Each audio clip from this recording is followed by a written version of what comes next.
So, I believe it was yesterday or day before yesterday, I read an article out of Israeli nationalnews.com about how the Trump U.S. State Department, the State Department of Donald Trump, blamed Israel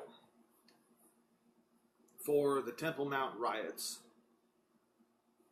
blamed Israel for the murders that the Palestinians committed against the Israelis. And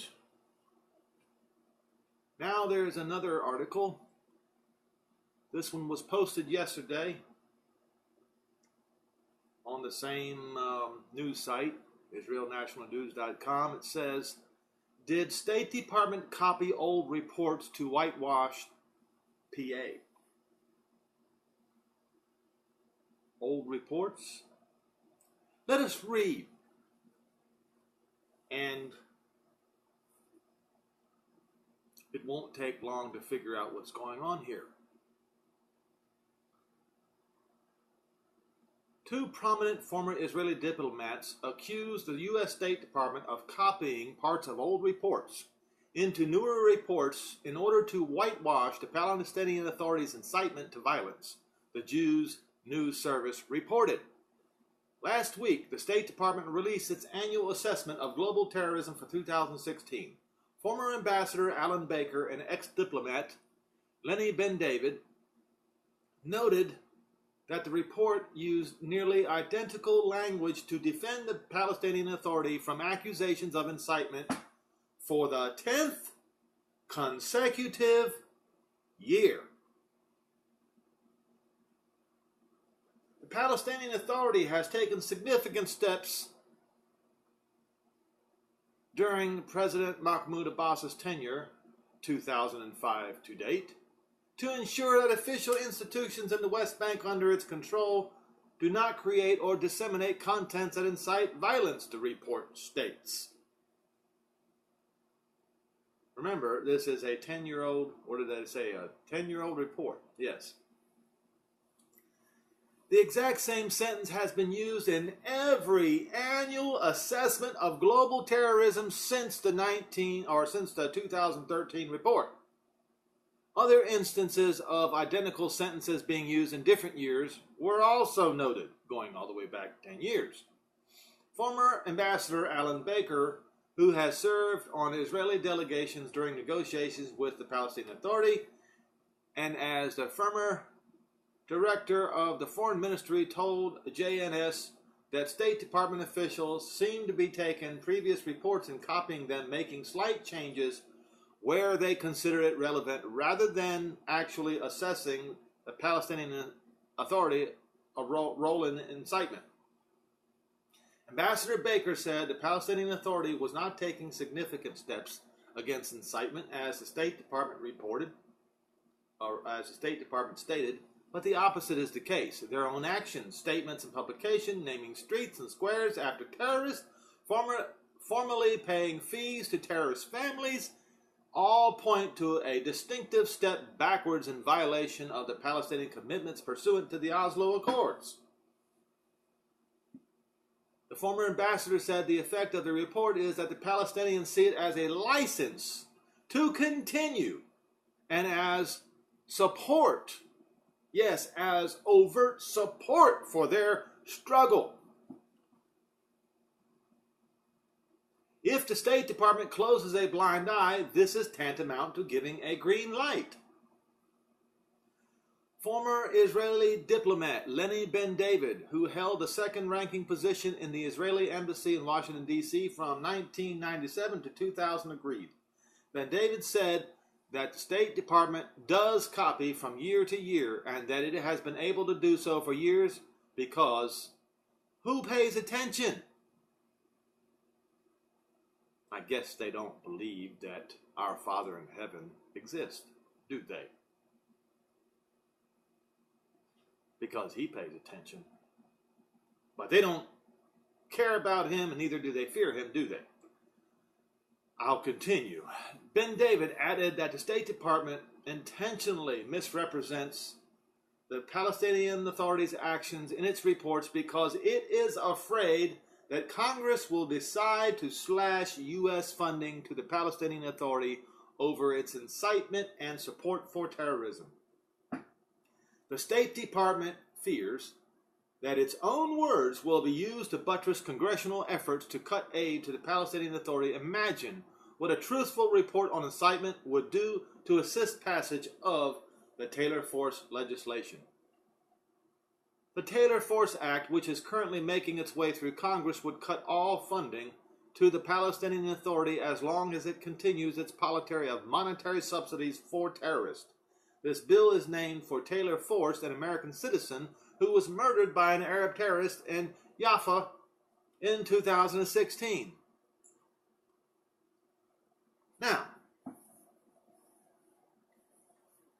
the U.S. State Department is the mouthpiece of foreign policy for the President of the United States. Therefore, they speak for him. So the people that he puts in the office of Secretary of State, they are his representatives. So when you put an anti-Semite like Rex Tillerson as the Secretary of State, that makes the President of the United States an anti-Semite.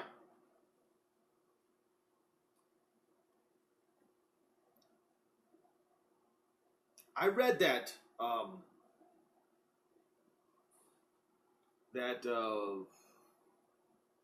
report the other day. Now, if this was taken from the Obama administration's report and copied and made into a new report, then that means that the Trump administration agrees with the Obama administration. We have not had a change at all. It means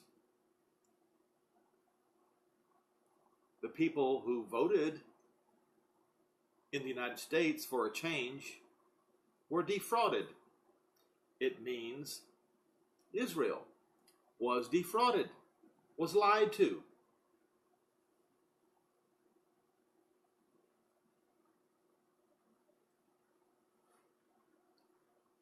Now I'll tell you that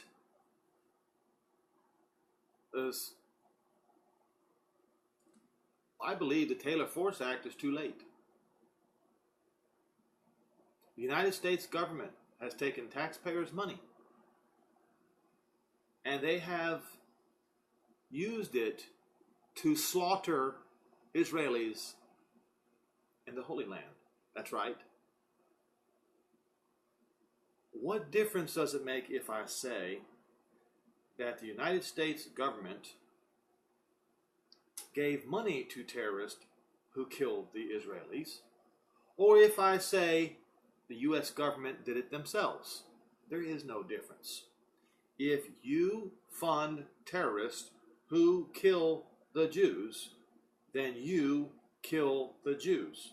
Therefore, and this is, by the way, in the United States' own laws, in each state, anyone who's an accessory to murder is considered, they will, in other words, for instance, if a first-degree murder charge was laid down on a shooter, let's say in an armed robbery, but there are other participants in this robbery, but they did not have a weapon and they did not shoot. Each one of them has to be charged with first-degree murder.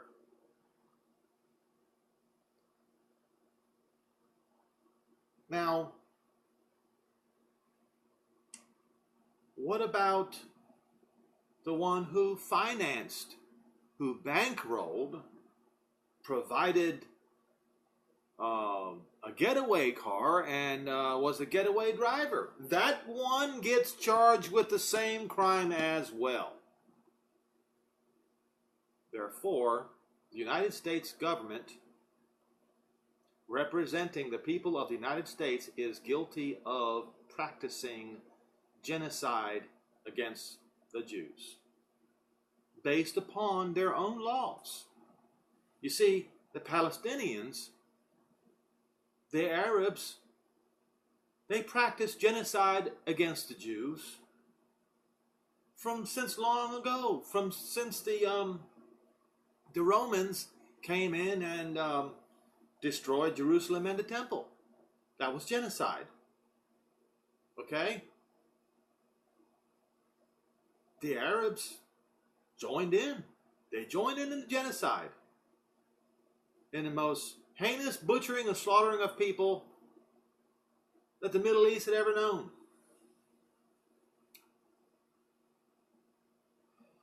And the Arabs, they continue it to this day. They haven't stopped. They don't ever stop. So this is a continuation of the same crime that goes all the way back to 67 AD. So by the laws in the United States, the one who funded these terrorists are equally responsible as the one who pulled the trigger on those two Israeli soldiers. Equally as responsible as the one who took a knife and killed those people celebrating on the Sabbath, on the Shabbat, just a few days later. Just as guilty. That's based on U.S. law. I say I'm not the judge here.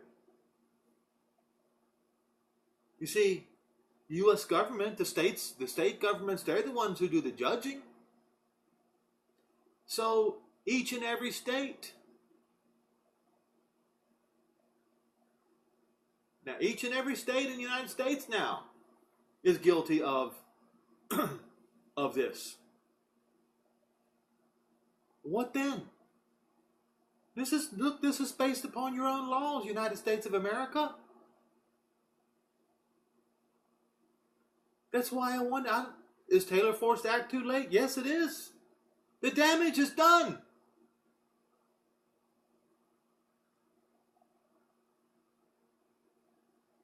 So, to the American people, I have to tell you this.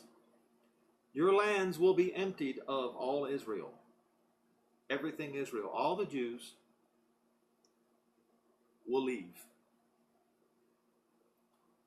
All the lost Israelites that are in your land will leave. They will be gone. And your land will be left with the condemnation that results of participating in Arab genocide against the Jews.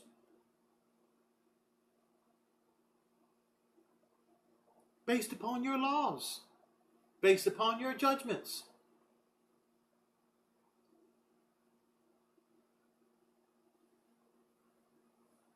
You know, the more and more I read these things, the more I realize, I had high hopes for Jehovah sparing the United States of America, thinking somehow, me being deluded into thinking that somehow the United States government, the United States, was a friend of Israel. Now, don't get me wrong, there are a lot of people in the United States, more people per capita than any country in the world, that wishes peace on Jerusalem, wishes that Israel will take control of Jerusalem completely, wishes for Israel's Messiah to return to Jerusalem. There are many here in this country. That's why I believe that overnight this country will turn into a third world country simply based upon the fact of how many people will leave the United States of America to go to their new home in Israel. Not to mention the plagues that will come upon all lands that persecuted Israel. So U.S. government, based upon your own laws, you're guilty of genocide.